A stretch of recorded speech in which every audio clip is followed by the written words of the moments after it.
Bismillahirrahmanirrahim. Linear differential equation.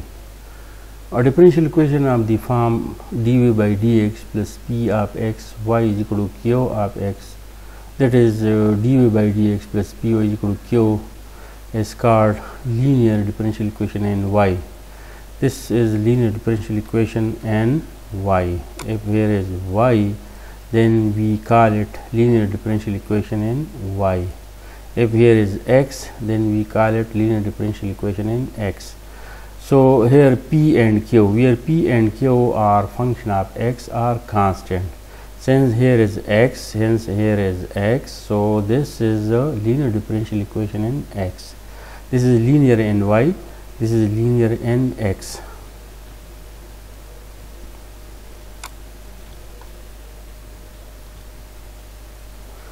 To show that linear differential equation is exact or not, we do as this is a linear differential equation in y, we can write transpose this to the left side, separating the variable. Here we see the variables have been separated. This differential equation is similar to this differential equation. Comparing the two differential equation, value of m is equal to pxy minus q of x. Similarly, value of n is equal to 1. Partially differentiate m with respect to y. This is value of partial differentiation with respect to y. Similarly, partially differentiate with respect to x. So this is the value of del m over del y and del n over del x, both are unequal, because this is this one is equal to p, this one is equal to 0. So here we have the inequality, hence this differential equation is non-exact, because the necessary condition for exactness fails. However, this differential equation will be exact if this p is equal to 0, then the equality will hold.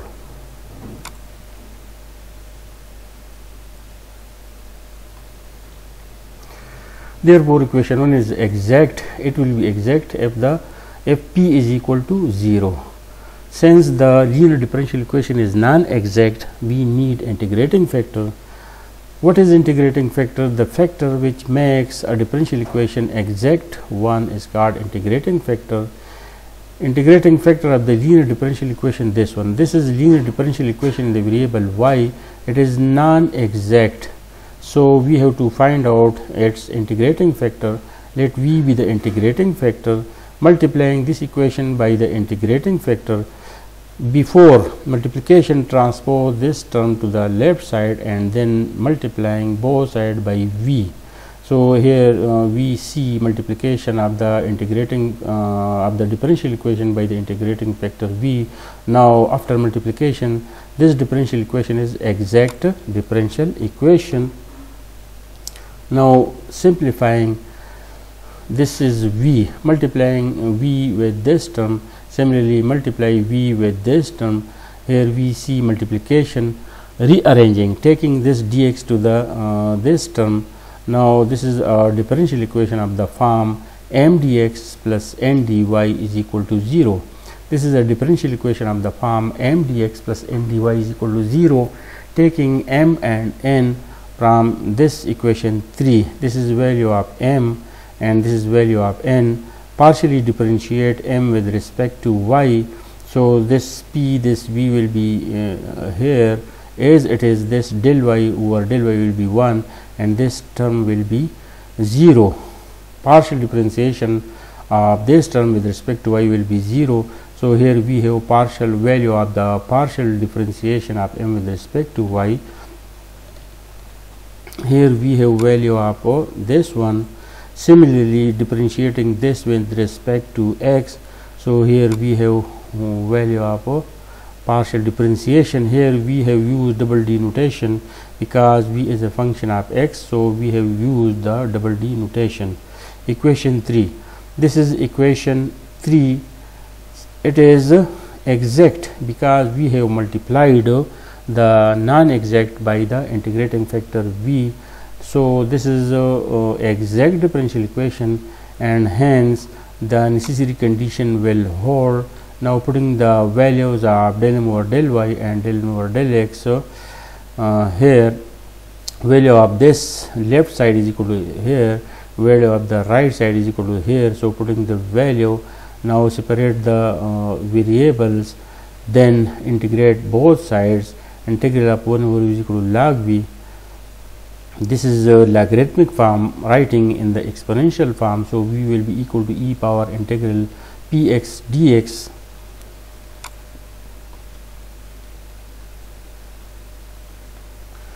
Therefore, the integrating factor of the non-exact linear differential equation is this one. This is the integrating factor.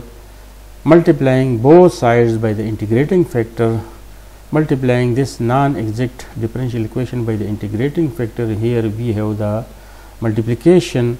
Now writing d by dx here, d by dx here, writing this v here and this integrating factor here.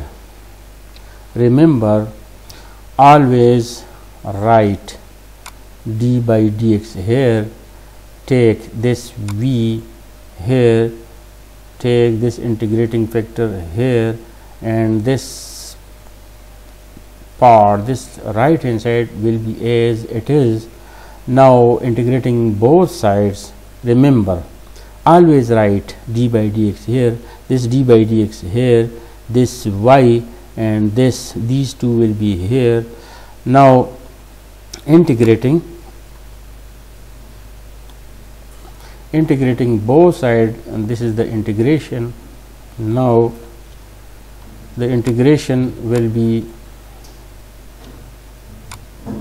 integration of this side will be equal to y e power integral p dx, and here this term will be here. This c is constant type integration, so this is v, this y is here, this one is integrating factor. Integral here, this q is here, this was integrating factor dxg. Integrating factor is equal to e raised to integral p of x dx. So remember, anytime if we have to solve a non-linear, non-exact differential equation which will be linear differential equation in the variable y or x, first of all we have to find out the integrating factor, then we have to use this formula.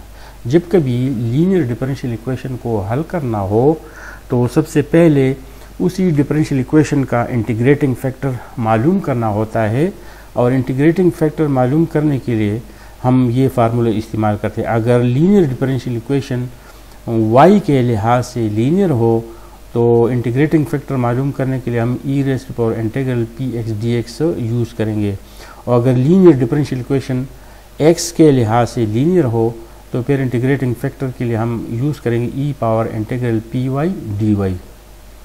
अब ये जो linear differential equation हमने दिया था वो linear ny था, तो linear ny के लिए हम ये वाला इंटीग्रेटिंग फैक्टर यूज़ करेंगे. तो वहाँ पे लीनियर ny था तो हम यहाँ पे y लिखेंगे, इंटीग्रेटिंग फैक्टर से मल्टीप्लाई करेंगे, और उसी डिफरेंशियल इक्वेशन का जो राइट साइड वाला फंक्शन था कि वो यहाँ पे लिखेंगे, यह भी इंटीग्रेटिंग फैक्टर से मल्टीप्लाई करेंगे, और यहाँ पे dx लिखेंगे और यहाँ c. तो ये फार्मूला नोट करना चाहिए. We have to remember this formula for the solution of non exact linear differential equation in the variable y. If that equation is linear in y, then we have to write y here and we have to write dx here.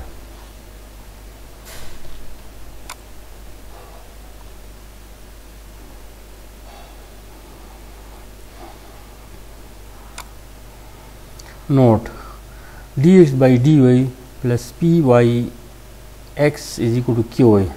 This is, since here we have x, यहाँ पे x है, so it is linear differential equation in x. This p and this q are function of y, or they may be constant.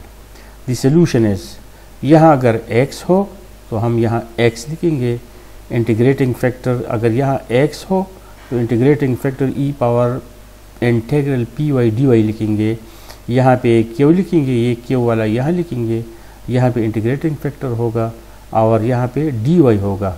नीचे वाला ये जो dy है ये हमेशा यहाँ पे लिखा होगा. अगर यहाँ x हो तो यहाँ x और ये dy यहाँ लिखेंगे। अगर ऊपर y हो तो यहाँ y होगा, यहाँ dx होगा तो यहाँ पे dx होगा। तो ये दो फार्मूले हमने याद रखना है। यहाँ पे हमने linear differential equation in the variable y या इन द वेरिएबल x पढ़ा और हमें मालूम हुआ कि वो नॉन एग्जैक्ट डिफरेंशियल इक्वेशन हैं। तो इंटीग्रेटिंग फैक्टर हमने मालूम किया और वो हमें मिला e raised to power integral px dx या e power integral py dy। फिर ये फार्मूला या जो पिछली स्लाइड था, ये दोनों फार्मूले हम जनरल सॉल्यूशन के लिए लिखेंगे। अब यहाँ पे एक क्वेश्चन हम लेते हैं कि इसको हम किस तरह हल करेंगे। This is a differential equation, linear differential equation, writing the given equation in the standard form. ये स्टैंडर्ड फॉर्म है। यहाँ पे y डिपेंडेंट वेरिएबल है, x इंडिपेंडेंट वेरिएबल है। इसी स्टैंडर्ड फॉर्म को हम इस तरह भी लिख सकते हैं। अब ये देख ले, इसी डिफरेंशियल इक्वेशन को हमने इसी फॉर्म में लिखना है। Dividing this equation both side by x। जब x से हम मल्टीप्लिकेशन करेंगे तो ये वाला अपनी जगह पे आएगा, y डिवाइड बाई x आएगा, 1 डिवाइड बाई x आएगा। अब इन दोनों टर्म से हम y कॉमन निकालते हैं तो ये y कॉमन निकाला। अब इसी डिफरेंशियल इक्वेशन और इसी को जब हम कंपेयर करते हैं तो ये बिल्कुल सेम टू सेम है। यहाँ पे डिपेंडेंट वेरिएबल y है, यहाँ पे डिपेंडेंट वेरिएबल y है, ये लीनियर ny है, लिहाजा ये भी लीनियर ny है। यहाँ जो p है इसकी वैल्यू ये वाला ब्रैकेट है, यहाँ जो q है इसकी वैल्यू 1/x है। तो हमने इसी इक्वेशन से p की वैल्यू और q की वैल्यू लिया। अब इंटीग्रेटिंग फैक्टर जब हम मालूम करना चाहते हैं तो e power integral px dx, यहाँ पे px है तो px dx हो। अब वैल्यू हमने पुट किया, p की वैल्यू यहाँ पे है तो इंटीग्रल 1 dx से x आएगा, इंटीग्रल 1/x dx से log x आएगा। अब इसको हम लिख सकते हैं e power x e power log x। अब ये log और e आपस में कैंसिल होगा तो x यहाँ पे रहेगा, x into e power x आएगा। अब ये वाला हमारे पास इंटीग्रेटिंग फैक्टर है, इसी इंटीग्रेटिंग फैक्टर को हमने यूज़ करना है।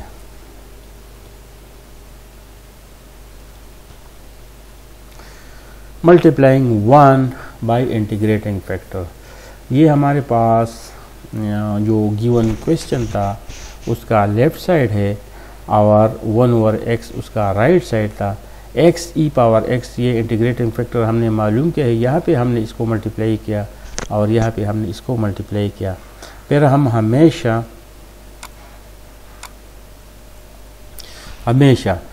d बाई डी एक्स, ये जो d बाई डी एक्स है इसको हम यहाँ पे लिखेंगे और इसी y को हम यहाँ पे लिखेंगे और यहाँ जो इंटीग्रेटिंग फैक्टर है यहाँ पे लिखेंगे। अब यहाँ पे x कैंसिल होगा तो ये आएगा।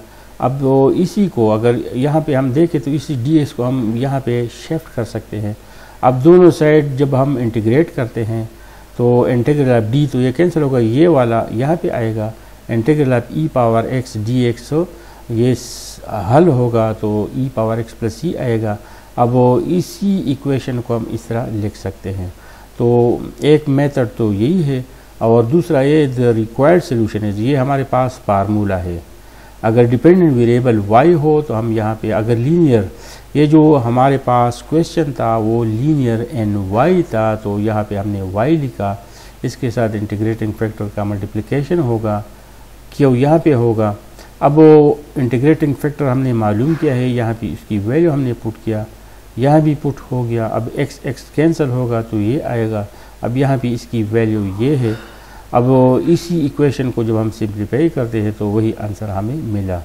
तो इसी तरीके से हम एक लीनियर डिफरेंशियल इक्वेशन को हल कर सकते हैं उसके इंटीग्रेटिंग फैक्टर को इस्तेमाल करते हुए, या हम इसी फार्मूले को भी इस्तेमाल कर सकते हैं।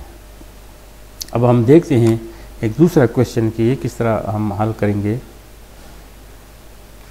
ये एक डिफरेंशियल इक्वेशन है, इसी डिफरेंशियल इक्वेशन को हम किस तरह लिख सकते हैं, dx डिवाइड बाई dy। इसी dx के साथ हम इसी dy को शिफ्ट करते हैं और इसी ब्रैकेट को हमने इसी पे डिवाइड करना है। अब वो इसी फर्स्ट टर्म को इसी पे डिवाइड किया, अब सेकंड को इसी पे डिवाइड किया, तो इसी तरह हम लिख सकते हैं। अब अगर इसको हम देख लें तो इसकी जो फॉर्म है, इसकी जो शेप है इस जैसा है, dx by dy plus P Y X is equal to Q Y. तो यहाँ पे जो पी वाई है, पी वाई की वैल्यू है 1/1 प्लस वाई स्क्वेयर। यहाँ पे जो क्यू वाई है इसकी वैल्यू है दिस वन। अब ये है, क्या है, linear in x. This is linear differential equation in x. ये है linear, this is linear differential equation in x. तो इंटीग्रेटिंग फैक्टर हम किस तरह लेंगे, ई पावर इंटीग्रल। अगर यहाँ x हो, अगर यहाँ x हो तो फिर हम e power integral P Y D Y लिखेंगे, क्योंकि यहाँ पे पी वाई की वैल्यू गिवन है। पी वाई की वैल्यू यही है, integral 1/1 plus Y square D Y बराबर है tan इनवर्स वाई। अब ये वाला हमारे पास इंटीग्रेटिंग फैक्टर है, इसी इंटीग्रेटिंग फैक्टर को हमने यूज़ करना है।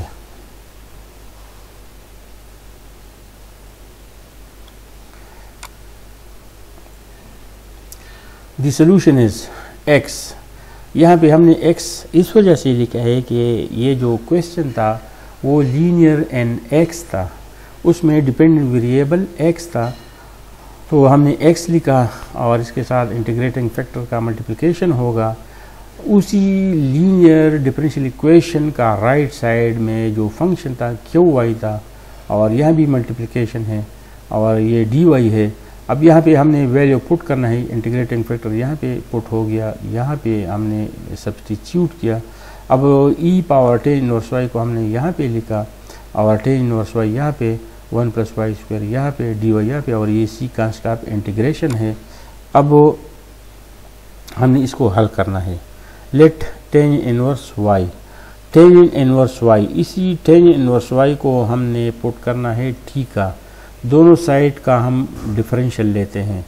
Differential of tan inverse Y equal 1/1 plus Y square D Y, और डिफरेंशियल ऑफ t अपनी जगह पे। अब हमने वैल्यू को पुट करना है। tan इनवर्स वाई की जगह हमने t लिखा, और tan इनवर्स वाई की जगह अगेन हमने t लिखा, और 1/1 plus Y square D Y की जगह हमने dt लिखा। अब यहाँ पे प्रोडक्ट रूल हम यूज़ करेंगे, इंटीग्रेशन बाई पार्ट्स। यहाँ पे 2 फंक्शन हैं, तो इसी को हम फर्स्ट फंक्शन लेंगे और इसी को हम सेकंड लेंगे। इंटीग्रेट बाय पार्ट्स, तो ये जो फर्स्ट फंक्शन t है, first function integral of second minus integral delta of first into integral of second. अब वो integral of e power T आ गया, derivative of t with respect to t 1 आ गया। अब वो इंटीग्रल ई पावर टी को हमने अगेन इंटीग्रेट करना है, तो ये आ गया। अब वो यहाँ पे क्या है, इन दोनों से हमने ई पावर टी को कॉमन निकाला। अब t की वैल्यू t इनवर्स y है -1 और e, और t की वैल्यू यहाँ पे आ गया प्लस c। तो अब क्या करना है, dividing by e power tan inverse y। यहाँ पे जो वैल्यू है x e power tan inverse y, तो अब इसी को दोनों साइड को, ये जो फाइनल रिजल्ट था, दोनों साइड को e power tan inverse y से डिवाइड करना है। तो जब हम डिवाइड करेंगे तो यहाँ पे जो e power tan inverse y तो ख़त्म होगा। अब ये हमारे पास सोल्यूशन आ गया। This is the general solution of the linear differential equation in the variable x। अब हम देखते हैं एक दूसरा question. Solve the initial value problem. अब यहाँ पे एक डिफरेंशियल इक्वेशन है और इनिशियल वैल्यू प्रॉब्लम इस वजह से इसको कहते हैं कि इसके साथ एक कंडीशन है, x इज इक्वल टू 0 अगर है तो y की वैल्यू 4 है। अब इसी को हमने लीनियर डिफरेंशियल इक्वेशन के स्टैंडर्ड फॉर्म में लिखना है। या तो ये लीनियर इन y होगा या लीनियर इन x होगा। Dividing this equation by e power x plus 1, तो e पावर x प्लस 1 को अगर हम इस पे डिवाइड करेंगे तो यहाँ पे dy बचेगा। फिर इस दोनों साइड को हम dx पे डिवाइड करेंगे, तो इसका जो सिंप्लीफाइड फॉर्म है, यानी multiplying this equation by e power x plus 1 into dx, तो इसकी शेप इस तरह आ जाएगी। अब यहाँ पे फर्स्ट टर्म तो ये आ गया, सेकंड ये आ गया। अब सिंप्लीफिकेशन, ये वाला अपनी जगह पे और ये वाला अपनी जगह पे। अब ये क्या है, this is linear differential equation in y, यहाँ पे y है तो ये लीनियर डिफरेंशियल इक्वेशन है।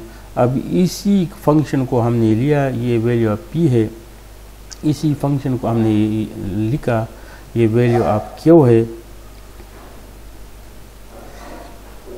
इंटीग्रेटिंग फैक्टर क्या होगा, e power integral px dx। तो p की वैल्यू हमने यहाँ पे पुट किया, ऊपर f डैश है, नीचे f है। Integral of f dash divide by f is equal to log f। अब ये दोनों कैंसिल होगा तो ये आ गया y ज़रबे y into integrating factor is equal to integral of q into integrating factor dy plus c। ये जो हमारे पास प्रॉब्लम था उसको हमने चेंज किया, उसको हमने सिंप्लीफाई किया एज लीनियर एंड y। तो इसी वजह से यहाँ पे y हमने लिखा है, और जो इंटीग्रेटिंग फैक्टर हमने मालूम किया है उसकी वैल्यू हमने यहाँ पे पुट करना है। तो अब ये हमारे पास क्या है, ये हमारे पास वैल्यू हमने पुट किए। अब इसको सिंप्लीफाई करना है, e पावर x प्लस 1 ये दोनों आपस में मल्टीप्लाई होंगे तो इस तरह ये स्क्वायर हो गया। अब ये एक हमारे पास एक रिजल्ट है,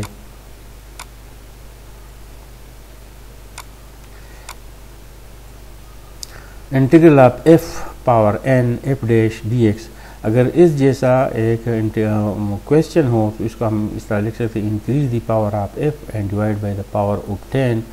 तो यहाँ पे जो पावर है इसको हम इंक्रीज करेंगे और उसी पे डिवाइड करेंगे प्लस c। अब ये y into E power x plus 1 इसी के बराबर है। अब इनिशियल कंडीशन हमने यूज़ करना है, x 0 है और y 4 है। तो यहाँ पे x 0 y 4 जब हम पुट करेंगे और सिंप्लीफाई करेंगे तो c इज इक्वल टू 0 आएगा। अब c की वैल्यू यहाँ पे जब हम पुट करेंगे तो हमारे पास ये पार्टिकुलर सोल्यूशन आएगा y into E power x plus 1 is equal to E power x plus 1 power 3। और इसी को अगर दोनों साइड को अगर हम ई पावर x प्लस 1 से डिवाइड करेंगे तो ये इसका फाइनल सोल्यूशन है। ये पार्टिकुलर सोल्यूशन है क्योंकि यहाँ पे c की वैल्यू हमने पुट किया हुआ है। अब ये फार्मूला भी हमने इस्तेमाल किया।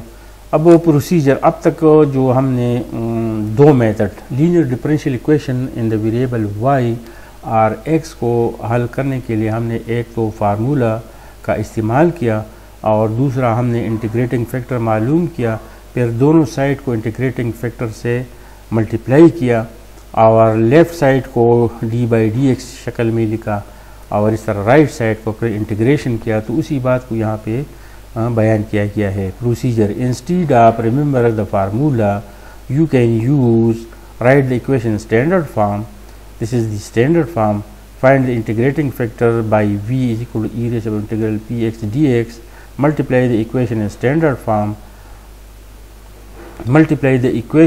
form by the integrating factor and then solve the resulting equation। यहाँ पे मतलब ये है कि अगर हम फार्मूले को इस्तेमाल नहीं करना चाहे तो सबसे पहले हमने इक्वेशन को स्टैंडर्ड फॉर्म में लिखना है, फिर उसका इंटीग्रेटिंग फैक्टर मालूम करना है, दोनों साइड को इंटीग्रेटिंग फैक्टर से मल्टीप्लाई करना है और फिर इसको हमने क्या करना है, दोनों साइड को हमने इंटीग्रेट करना है। तो इस तरह क्वेश्चन हल होगा। अब यह एक क्वेश्चन है, इसको हम writing in the equation in the standard form, ये वाला स्टैंडर्ड फॉर्म है। तो इसी को अगर हम देख ले, इसी डिफरेंशियल इक्वेशन को अगर हम इसी फॉर्म में लिखना चाहे तो ये इसका स्टैंडर्ड फॉर्म है और ये लीनियर एन वाई है, this is linear differential equation in Y. अब यहाँ जो फंक्शन है इस ये p की वैल्यू है, this is value of p, और यहाँ जो फंक्शन है ये वैल्यू ऑफ q है। अब इंटीग्रेटिंग फैक्टर के लिए ये फार्मूला हम यूज़ करते हैं। इंटीग्रेटिंग फैक्टर का जो फार्मूला है, अब p की वैल्यू, ये p की वैल्यू हमने पुट किया माइनस अपनी जगह पे यहाँ पे integral of f dash divide by f, तो log डिनोमिनेटर। अब इसी माइनस को हमने यहाँ पे लाना है, log और e कैंसिल होगा तो x प्लस 1 पावर -1, या इसको हम इस तरह लिख सकते हैं, use the formula or multiply by integrating factor. अब वो सोल्यूशन मालूम करने के लिए या तो हम फार्मूला को यूज़ करेंगे या डिफरेंशियल इक्वेशन को इंटीग्रेटिंग फैक्टर से मल्टीप्लाई करना है। अगर हमने मल्टीप्लिकेशन का मेथड यूज़ करना है तो उसी डिफरेंशियल इक्वेशन को दोनों अतराफ से हमने इंटीग्रेटिंग फैक्टर से मल्टीप्लाई किया। अब इंटीग्रेटिंग फैक्टर हमने मालूम किया कौन सा है, ये वाला। इसी इंटीग्रेटिंग फैक्टर को हमने मालूम किया, यहाँ पे मल्टीप्लाई किया और यहाँ पे हमने इसको मल्टीप्लाई किया।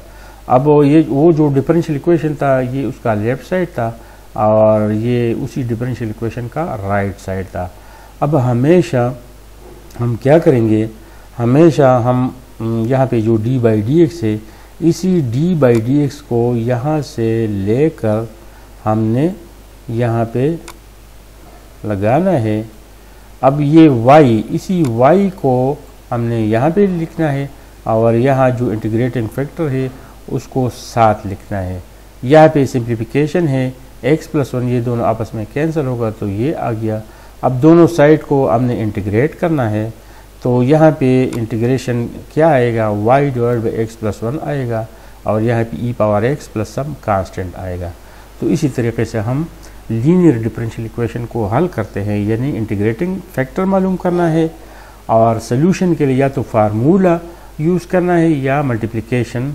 यहाँ पे मल्टीप्लिकेशन जो हमने यूज़ किया तो इस तरह क्वेश्चन को हल करना होता है।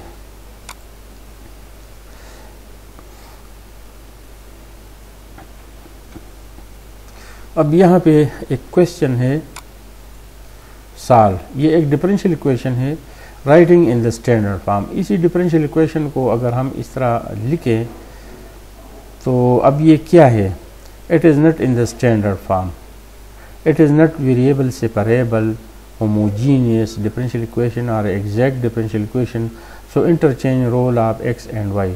अगर इसी डिफरेंशियल इक्वेशन को हम इस तरह लिखेंगे तो ये लीनियर एन वाई नहीं है, इसको हम मज़ीद इसको हम हल नहीं कर सकते हैं। इसको न तो हम होमोजीनियस कह सकते हैं, इसको ना हम एग्जैक्ट डिफरेंशियल इक्वेशन कह सकते हैं। तो अगर यहाँ पे x और y का रोल हम चेंज करें, अगर इसी डिफरेंशियल इक्वेशन को इस तरह लिखना चाहे तो ये हल नहीं हो सकता है, लेकिन अगर इसी डिफरेंशियल इक्वेशन को हम इस तरह लिखना चाहे तो फिर ये हल हो सकता है। So writing in the standard form, it is not in the standard form, it is not in the standard form, it is not variable separable, homogeneous or exact, so interchange role of x and y. Writing the standard form, this is the standard form, and simplifying, तो इसको हमने इस तरह लिखा। अब यहाँ पे जो डिफरेंशियल इक्वेशन हमें मालूम हुआ,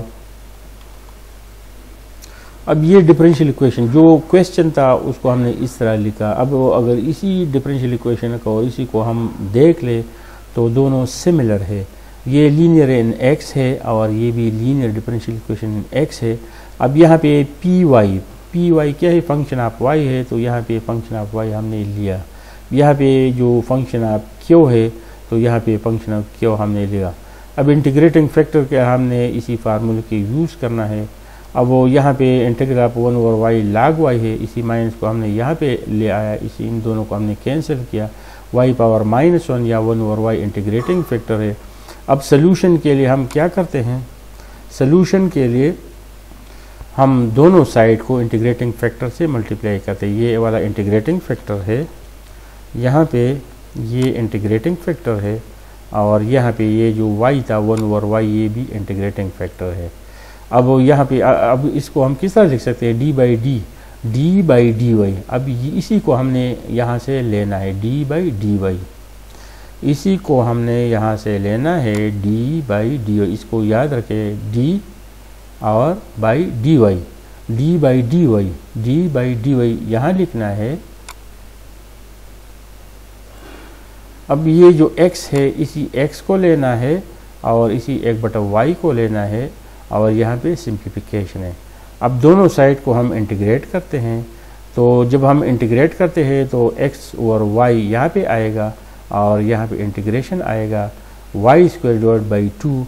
और यहाँ पे x बटा वाई। अब इसको सिंप्लीफाई करना है तो इस तरह लिखेंगे और फर्दर इसकी सिंप्लीफिकेशन यही है।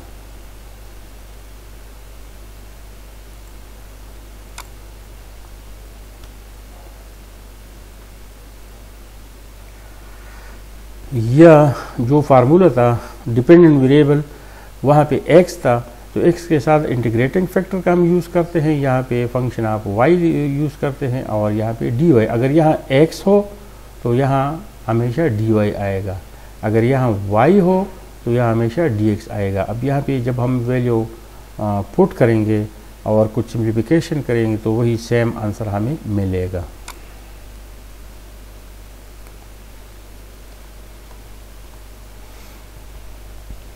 ये एक क्वेश्चन है, इसको हम किस तरह dividing this equation by x plus a। तो जब इसको हम इस तरह लिखेंगे तो ये हमारे पास एक डिफरेंशियल इक्वेशन आ गया। Now this is a differential equation in the variable y। ये y के लिहाज से लीनियर डिफरेंशियल इक्वेशन है। अब ये वाला जो है px, ये px है और ये वाला qx है।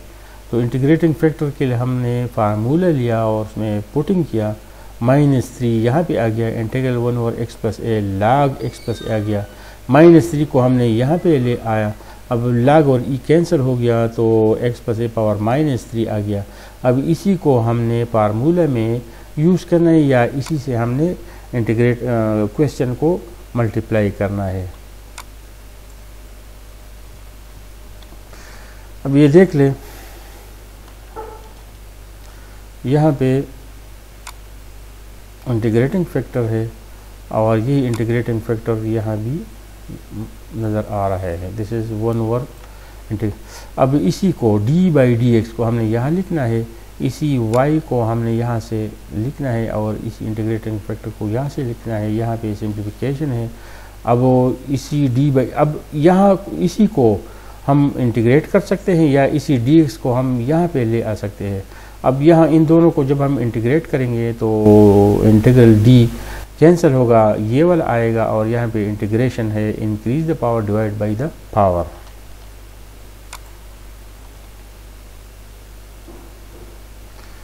ये आ गया। अब इसी को दोनों साइड को अगर x प्लस a पावर 3 से हम मल्टीप्लाई करेंगे तो ये हमारे पास आंसर आएगा। या ये फार्मूला है जो डिफरेंशियल इक्वेशन हमने सिंप्लीफाई किया था और हमने उसको linear differential equation the variable y लिखा था, तो उसी y को हमने यहाँ लिखा, इंटीग्रेटिंग फैक्टर से मल्टीप्लाई किया। ये फार्मूला है, फार्मूले में हमने पुटिंग किया और फिर यहाँ पे सिंप्लीफिकेशन ये आ गया। अब यहाँ पे इंटीग्रेशन है और ये वाला आ गया। अब इसी को हमने सिंप्लीफाई किया तो सेम आंसर है, फार्मूला से या मल्टीप्लिकेशन से हमें सेम आंसर मिलता है।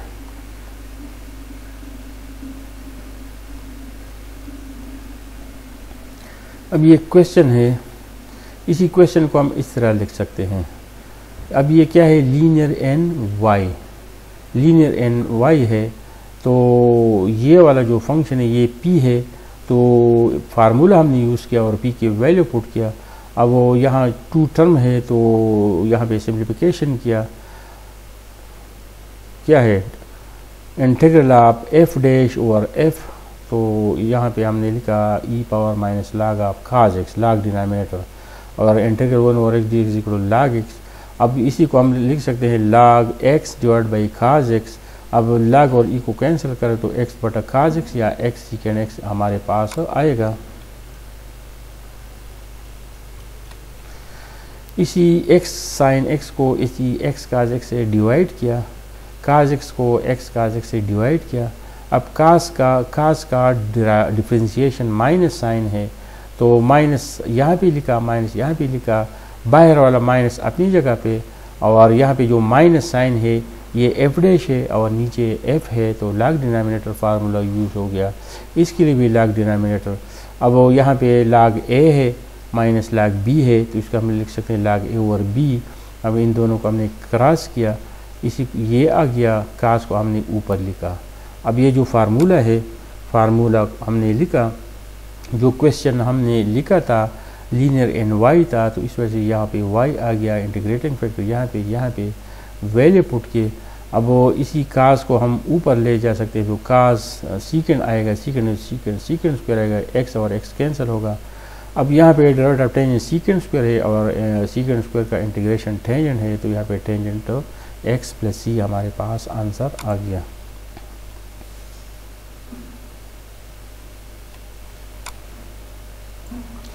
अब ये दूसरा क्वेश्चन है, इसी क्वेश्चन को हम इस तरह लिख सकते हैं। अब ये क्या है, linear in Y, linear differential equation in Y.